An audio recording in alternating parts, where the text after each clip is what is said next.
Selamat pagi, Selamat dokter. pagi. Aduh, mohon maaf nih para pendengar Dian. Jadi baru selesai poli, jadi buru-buru ke sini. Mohon Mhm. maaf keterlambatannya ya. Oke, siap nggak apa, dokter, yang penting kita bisa melaksanakan tugas Iya, ini dengan baik alhamdulillah. ya. Iya. Baik, dokter, tentang apa itu konservasi gigi dan kenali pentingnya sejak dini, silahkan. Oke, konservasi gigi itu adalah salah satu cabang ilmu kedokteran gigi spesialis yang mencoba untuk mempertahankan gigi dan mengembalikan fungsi gigi. Yang mana kita ketahui fungsi gigi itu terdiri dari pengunyahan, kemudian juga estetik, dan untuk beberapa gigi khusus untuk fonetik atau pelafasan bicara. Penting, ya penting. Sejak dini, sejak dini bisa dibilang karena mengenali jadi kasus-kasus pada bidang konservasi gigi itu bukan kasus-kasus yang tiba-tiba. Jadi kasus-kasus pada konservasi gigi khususnya adalah kasus-kasus yang telah berjalan dengan lama. Jadi sejak dini dalam artian di sini adalah kenali apabila ada gejala-gejala atau hal-hal yang bisa menyebabkan seorang pasien itu harus dilakukan perawatan konservasi gigi karena sebenarnya konservasi gigi itu ada dari tingkat yang paling basic standar sampai paling parah. Nah, konservasi gigi itu konserv untuk mencoba mempertahankan. Jadi apabila memang ada gejala-gejala yang sebelum menjadi parah ya sebaiknya diperiksakan gitu. Jadi lebih baik cara mengenalnya bagaimana ya, contoh apabila ada lubang kecil, ada nyeri-nyeri kecil, atau yang paling gampang selalu periksakan ke dokter gigi per 6 bulan sekali. Itu udah paling basic atau paling dini yang harus kita lakukan untuk bisa mengenali apakah memang kondisi rongga mulut saya itu ada keluhan seperti itu. Jadi untuk gejala-gejala sekecil apapun memang harus Betul. benar-benar dijaga, dokter ya. Kalau gigi sedikit agak ngilu gitu, tapi bukan lubang, ini agak ngilu gitu, itu kenapa nih, dok? Nah, kalau banyak faktor. Contoh kalau gigi pada umumnya itu pasti ada manifestasi klinis pada giginya. Kalau memang masalahnya pada gigi. Tapi terkadang gigi itu adalah salah satu unit dari sebuah sistem. Artinya apa, dok? Sistemnya kita sebut sistem pengunyahan lah, paling gampang. Sistem pengunyahan itu tidak terdiri dari gigi saja. Ada gusi di sana, ada tulang rahang, ada otot-otot, ada persyarafan, pembuluh darah, dan lain-lain. Nah, itu loh, misalkan ada linu seperti yang Teteh bilang tadi, pastikan dulu memang bukan gigi penyebabnya. Jadi, konservasi gigi akan memeriksa giginya. Sementara untuk hal-hal lain, bila diketemukan penyebab-penyebab lain, mungkin akan dialihkan ke spesialisasi kedokteran gigi yang lain juga. Cuma konservasi gigi itu khusus pada giginya. Jadi kalau misalkan kayak kata Teteh, ada linu dok, tapi bukan giginya. Sehubungan dengan pembahasan kita mungkin tidak akan ke konservasi seperti itu. Jadi mungkin bisa dicek atau dokter gigi spesialis konservasinya membantu untuk mengarahkan pasien diperiksakan ke dokter gigi spesialisasi yang lain seperti itu. Oke, jadi seperti itu. Sementara untuk gigi berlubang nih, dok. Kalau gigi berlubang itu perlu dicabut atau memang ada tindakan yang lain selain dicabut? Pencabutan kalau menurut kacamata saya pribadi adalah solusi juga. Pertanyaan besarnya, sebenarnya seluruh masalah pada gigi itu sebenarnya berdasarkan pilihan saja. Artinya, yang paling standar pada masyarakat, mungkin paling umum ya, dari Riskesdas juga riset kesehatan daerah juga biasanya gigi berlubang itu presentasinya paling tinggi ya. Nah, ambillah masalah pertamanya lagi gigi berlubang. Gigi berlubang itu harus apa, dok? Pada umumnya, gigi berlubang itu adanya keterlibatan bakteri pada umumnya, walaupun banyak faktor. Tapi kita ambil yang paling general adalah keterlibatan bakteri. Berarti solusinya apa? Hilangkan bakterinya, setuju ya? Nah, menghilangkan bakteri pada umumnya ada 2 solusi. Kalau saya sering bilang ke pasien atau edukasi ke pasien, ada 2 cara untuk mengeliminasi atau mengangkat bakteri. 1, mengeliminasi bakteri dengan pendekatan spesialisasi konservasi gigi, atau menghilangkan bakteri dengan pendekatan medis dasar. Nah, Pendekatan konservasi gigi seperti yang tadi sudah dijelaskan sebelumnya adalah mencoba untuk melakukan atau mengeliminasi bakteri, melakukan perawatan pada persyarafan dan lain-lain sehingga giginya masih bisa dipertahankan. Tapi bakterinya dihilangkan, giginya dipertahankan. Kalau pendekatan medis dasar itu biasanya dilakukan oleh dokter gigi umum. Apa itu? Menghilangkan bakteri beserta giginya. Ditambah dengan follow up perawatannya. Contoh, artinya gigi itu dicabut setelah penyembuhan luka jaringan lunak sekitar 2-3 minggu kita ambil, akan dilakukan follow up perawatannya yaitu pembuatan gigi palsu. Artinya tidak ada yang lebih baik di antara keduanya menurut kacamata saya. Dua-duanya sama-sama solusi. Tetapi solusinya jangan setengah-setengah nih. Contoh, konservasi gigi baru berapa tahap udah enakan, nggak balik-balik lagi, ya percuma dong karena tidak mendapatkan perawatan yang lengkap. Atau pasien memilih mencabut, oke, eliminasi bakteri dan gigi terangkat, tapi kan jadi kosong, nggak ada giginya, berarti perawatan selanjutnya direkomendasikan atau diwajibkan untuk dilakukan apa itu? Pembuatan gigi palsu, sehingga fungsi dari sistem pengunyahannya kembali terkoreksi. Jadi dilakukan perawatan boleh konservasi gigi, dilakukan pencabutan tidak jelek asalkan secara lengkap perawatannya. Jadi kedua-duanya itu pilihan. Jadi kalau saya mengistilahkan tidak ada yang lebih baik di antara keduanya, dua-duanya sama-sama solusi. Apa nilai pentingnya? Atau apa yang harus dipikirkan masyarakat untuk memilihnya? Lihat diri sendiri. Saya ini contoh nih, konservasi gigi adalah multivisit atau kunjungan berkala berulang. Tanya diri sendiri, saya suka nggak sih perawatan bolak-balik? Kalau saya nggak suka, konservasi gigi bukan berarti tidak bisa dilakukan, tetapi tidak dipilih. Sampai sini, saya sukanya perawatan yang instan misalkan. Maka, masyarakat yang mempunyai pola pikir seperti itu mungkin akan lebih memilih pencabutan. Bukan berarti pencabutan jelek atau lebih bagaimana, tapi kenali dulu diri masyarakatnya atau pasiennya. Saya nggak suka perawatan bolak-balik, oke, cabut. Saya nggak suka dicabut, saya malas pakai gigi palsu, oke, konservasi gigi. Nah, yang kayak gitu-gitu tuh latar belakang pasien akan beda-beda. Jadi tidak ada yang lebih baik, itu menurut saya termin yang tepat sehingga pasien bisa teredukasi bahwa memilih A atau B itu dua-duanya sama-sama baik, tapi kenali dulu diri sendirinya seperti itu. Jadi seperti itu ya, dokter. Untuk penggunaan gigi palsu ini, untuk jangka berapa lama, apakah aman dipergunakan selama mungkin gitu? Apa perlu perlu perawatan yang khusus? Oke. Sekarang kita bicara logika dulu nih. Betul. Misalkan ada satu pasien dicabut tahun 2025, kemudian gusinya sembuh. Usia pasien misalkan anggaplah 20 tahun. Oke, berarti tahun 2025 pasien sembuh, dicabut, gusinya kembali menutup, dan pasiennya usia 20 tahun. Kemudian di tahun tersebut gusinya dicetak atau rongga mulut dicetak dalam rangka pembuatan gigi palsu. Berarti cetakannya untuk cetakan gusi usia 20 tahun, tahun 2025. Paham ya?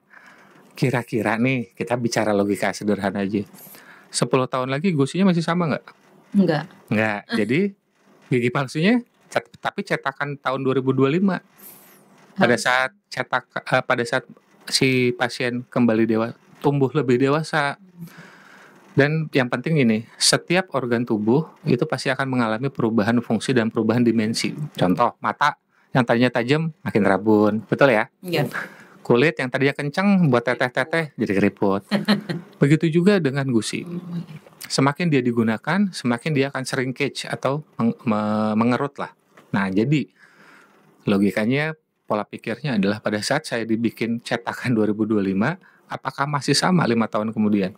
Apakah masih sama tahun 10 tahun kemudian? Jadi pertanyaan teteh, berapa lama dok? Nggak bisa dijamin atau tidak bisa dijanjikan. Apa solusinya dok? Apabila ternyata 10 tahun berikutnya atau 5 tahun berikutnya si gigi palsu jadi nggak enak dok, kok tadinya enak sekarang nggak enak. Oke, berarti harus ada adjustment atau penyesuaian ulang. Ada 3 solusi adjustment, ada relining, rebasing, dan bikin baru. Secara umum pasien akan memilih bikin baru, gitu. Jadi kalau pertanyaannya berapa lama, kita sebagai tenaga medis tidak boleh menjamin. Yang bisa kita jamin adalah usaha kita secara maksimal untuk mencoba sesuai keilmuan kita. Tetapi hasil itu tidak boleh, secara etika tidak boleh kita janjikan, gitu. Jadi seperti itulah kira-kira Sobat Muslim. Ini ada satu pertanyaan yang memang tadi kita belum mulai, tapi pertanyaan udah masuk nih Dok ya.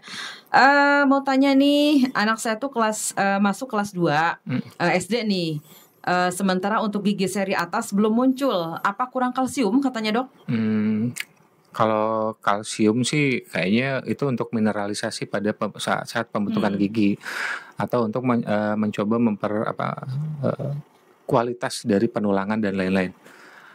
Kalau semisal belum tumbuh ya tadi ya, belum tumbuh, itu mungkin harus dicek dulu secara ronsen atau pemeriksaan radiologi. Kenapa? Siapa tahu benihnya itu masih jauh, atau tidak ada benih gigi dewasanya. Nah, jadi pemeriksaan itu tidak bisa berdasarkan asumsi atau media sosial. Jadi misalkan nonton TikTok, katanya begini, katanya begitu, atau apa, itu tidak bisa. Jadi pada umumnya ke dokter gigi, coba untuk masalah tetehnya ya, yang ditanyakan, ke dokter giginya terlebih dahulu, dilakukan pemeriksaan radiologi untuk memastikan apakah benih giginya masih jauh, sudah dekat, atau malah tidak ada. Dari situ nanti akan di-assessment lagi masalahnya apa dan apa solusinya, seperti itu. Jadi tidak bisa kayak secara spontan aja gitu, jadi intake kalsium aja yang banyak, jadi numbuh ya, nggak gitu juga gitu. Untuk biaya konservasi gigi dokter itu berapa sih, mahal apa enggak sih? Kalau saya sih, karena kami pekerja pegawai negeri ya, jadi memang penentuan tarif bukan dari kami, itu adalah dari khususnya RSUD-nya. Atau kalau ada dokter di sebuah rumah sakit lain yang instansi kesehatan swasta, tentu saja dari yayasan swastanya pentarifannya. Jadi sebenarnya bervariasi. Tetapi apabila dibilang murah, tidak. Dibilang cukup tinggi, mungkin. Dibilang tinggi, pembandingnya apa dulu. Nah, jadi secara mahal atau murah itu per masyarakat pun berbeda kemampuannya. Jadi saya tidak bisa menjawab yang terlalu direct untuk hal itu gitu. Oke, seperti itu. Ada tambahannya lain silakan dokter untuk konservasi gigi silakan. Kalau untuk tambahan lain sih memang banyak sekali masyarakat yang belum paham. Sebenarnya saya yang menyorotinya adalah sistem kesehatan nasional kita ya, yaitu BPJS. Di mana terdapat asumsi bahwa seluruh perawatan konservasi gigi itu tercover. Itu tidak. Tidak. Pada talk show dengan ke Dian FM berkali-kali biasanya saya selalu singgung ini. Karena dari pengalaman saya bekerja dari 2017 di Sukabumi, tampaknya sampai per hari ini masyarakat itu masih menganggap semua yang kalau kita udah daftar BPJS itu pasti all in, free. Nah, itu sebenarnya tidak. Mungkin di perawatan-perawatan atau di bidang lain pun sama. Bahwa tidak semuanya itu tercover oleh BPJS. Maka saya baca referensi, konservasi gigi itu hanya 2 yang harus dipikirkan pasien. Pertama adalah less time consuming. Apa artinya? Apabila pasien tidak memiliki waktu atau tidak suka waktu panjang atau tidak suka perawatan dengan jangka waktu yang lama, jangan pilih konservasi. Itu referensi yang saya baca. Yang kedua yang harus dipikirkan pasien, cost effectiveness, itu bahasa literatur ya. Apa itu dok? Tanya diri sendiri, lihat kemampuan diri sendiri. Konservasi gigi itu pasti membutuhkan biaya. Apalagi gigi pada sistem kesehatan kita dianggap kebanyakan estetik, jadi banyak yang nggak di cover. Atau kalau yang di cover pun apakah sesuai dengan kasusnya? Contoh, teteh mau bikin opor, gulanya harusnya misalkan gula apa teh? Gulanya pakai gula merah misal, atau gula pasir misal. BPJS mengcover gula merah. Jadi bikin opor pakai gula merah, saya nggak begitu paham ya, mungkin saya salah. Cuman artinya memaksakan yang tercover untuk kasus atau untuk masakan yang seharusnya tidak menggunakan itu. Hanya demi all in BPJS-nya. Kami dulu sekolah nggak pernah diajarin itu. Bahwa kasarnya boleh ya diganti SOP A pakai SOP B apabila pasien, nah itu nggak bisa. SOP tetap SOP. Untuk bikin opor misalkan harus pakai gula pasir. Pakai gula merah ya akan beda. Beda warnanya. Beda warna, beda ini. Jadi tapi gula merah di cover untuk kumaha. Terus pasien, dok saya yang minta yang di covernya aja. Yang sekolah saya apa pasien kayak gitu ya. Jadi kalau saya pribadi hak pasien untuk memilih A atau B, tapi A atau B-nya itu bukan untuk mengedit atau menawar SOP medis yang telah ada. Saya tidak bilang semua masyarakat, cuman beberapa oknum pasien seperti dok saya yang di covernya aja. Dan memaksa, padahal itu kontraindikasi. Kalau saya pribadi saya tolak. Kenapa? Saya tidak pengen malpraktek. Saya harus pakai gula pasir nih bikin opor. Si pasien kekeh hayang gula merah. Terus kumaha tuh?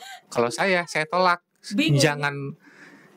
Jangan tawar SOP saya, karena itu saya terikat kolegium, terikat, dan saya kalau ada yang tahu saya bisa terikat kasus hukum. Jadi kalau saya pribadi jangan tawar SOP medisnya, mendingan jangan pilih konservasi. Pilih aja, kan tadi ada 2 ya. Iya. Pilih medis dasar. Sama-sama solusi, tapi jangan memaksa pengen konservasi, tapi kita didikte. Kita sebagai tenaga medis, istilah saya, kita didikte oleh oknum pasien. Seharusnya nggak pakai gula merah, nggak sesuai dok, pakai gula merah. Loh, tebenang. Bae we dok, loh, itu kumaha jadinya. Dan kebanyakan, kalau saya pribadi, oknum pasien seperti itu atau oknum masyarakat yang seperti itu akan saya tolak. Kenapa? Menyalahi aturan mainnya, menyalahi SOP medisnya, saya akan, kalau bermasalah saya akan malpraktek jatuhnya, dan saya paling takut dengan tuntutan hukum. Jadi saya akan memberi edukasi ke pasien bahwa kalau memang tidak mau berkeberatan karena gula pasir itu harus beli, gula merah itu dibayarin, ya jangan memaksa, mendingan jangan pilih konservasi. Nah itu yang intinya. Jadi sebenarnya bukan tugas saya juga nih sebenarnya untuk menyerangkan ini. Seharusnya para yang berwenang di petugas-petugas BPJS lah sebagai promosi kesehatan yang menerangkan ini ke masyarakat. Dan kalau spesialis konservasi gigi itu adanya di tingkat 2. Seharusnya masyarakat itu mendapatkan informasi menyeluruh, lengkap, transparan di gerbang utamanya, yaitu di tingkat pertama. Tingkat pertama itu seperti puskesmas, klinik, dan lain-lain. Nah itulah yang mungkin masyarakat, bukan salah masyarakat, tetapi saya menyayangkan apabila masyarakat membuat sebuah SOP medis yang baku menjadi SOP medisnya mereka, tanda kutip, hanya karena beberapa alasan tertentu yang tidak sesuai dengan aturan, tentunya dengan SOP medis dan aturan kesehatan, seperti itu. Jadi kurangnya sosialisasi. Betul. Jadi masyarakat itu ya pemandangannya seperti betul. Itu. Jadi contoh kayak kesempatan dengan Dian FM ini saya sangat berterima kasih sekali ya. Jadi saya punya kesempatan untuk mencoba mengedukasi, memberikan informasi yang insya Allah menurut saya masih cukup relevan dan reliable, bisa dipertanggungjawabkan gitu. Oke, dokter, ini ada pertanyaan terakhir. Ya. Ini ngomong-ngomong masalah opor katanya ini. Opor, aduh jadi. Ini mah tadi. Bukan opor sayang ya. Jadi lapar katanya. Saya juga yang ini lapar. Ini tentang kalau gigi patah itu akibat apa dok? Terus bagaimana menanggulangi gigi yang patah? Oke. Nah. Gigi patah pada umumnya biasanya banyak karena trauma, atau trauma itu benturan. Dalam bahasa masyarakat awam mungkin benturan atau kecelakaan, mohon maaf, dan lain-lain. Nah, ada klasifikasi patahan. Nah, ini yang harus dipahami juga. Ada patah hanya patah permukaan atas, patah lebih dalam, patah sampai memotong atau sampai membuka persyarafan, patah sampai di sepertiga akar, dan banyak sekali patah ini. Ada sekitar 7 klasifikasi lah. Nah, yang paling umum patah terbentur yang kelihatan secara estetik. Kalau patahnya itu masih lapisan 1, lapisan 2, maksudnya levelan 1, levelan 2, maksudnya tidak terlalu parah sampai tidak membuka ruang syaraf, mungkin bisa penambalan langsung. Tetapi apabila patah itu sampai bersinggungan dengan persyarafan atau sampai membuka ruang syaraf, maka tentu saja konservasi gigi harus masuk juga gitu. Tetapi kalau patah itu ada di daerah akar atau mungkin sepertiga akar yang tidak terlihat dari secara klinis tapi harus menggunakan foto ronsen, itu bisa melakukan pembedahan minor untuk membuang patahannya dan mempertahankan giginya, atau seperti tadi dicabut semuanya. Jadi patahan ini banyak sekali klasifikasi dan banyak sekali rencana perawatan yang bisa ditawarkan.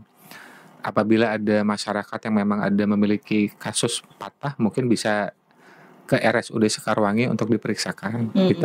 Baik, dokter, kalau melihat perjalanan waktu kayaknya memang kita nanti juga jam 11 ada talk show di Studio 1, jadi kayaknya kita tarik kesimpulan saja pembahasan kita hari ini. Silakan, Dok. Jadi kesimpulannya, konservasi gigi merupakan salah satu solusi, ya, bukan satu-satunya solusi, tapi salah satu solusi untuk menyelesaikan permasalahan pada gigi masyarakat. Walaupun ada keuntungan dan kerugiannya, saya merasa konservasi gigi masih menjadi solusi yang cukup bisa dipikirkan. Walaupun ada solusi lain seperti pencabutan. Saya tidak pernah bilang pencabutan itu jelek.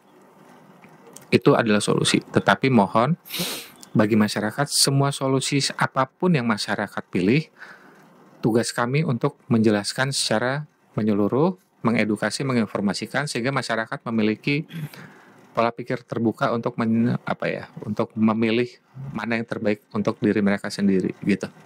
Oke, terima kasih dokter untuk hadirnya hari ini bersama Talk Show Kesehatan RSUD Sekarwangi dengan tema apa itu konservasi gigi dan kenali pentingnya sejak dini yang sudah kita simak bareng-bareng untuk tanggal 16 Juli 2025 ya.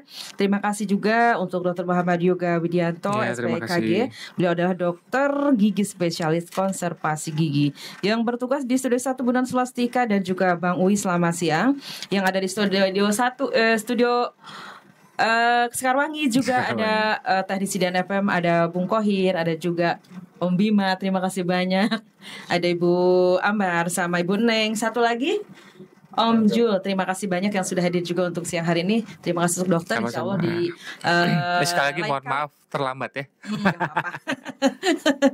Terima kasih atas kebersamaannya. Sekaligus saya undur pamit dan wassalamualaikum warahmatullahi wabarakatuh. Waalaikumsalam.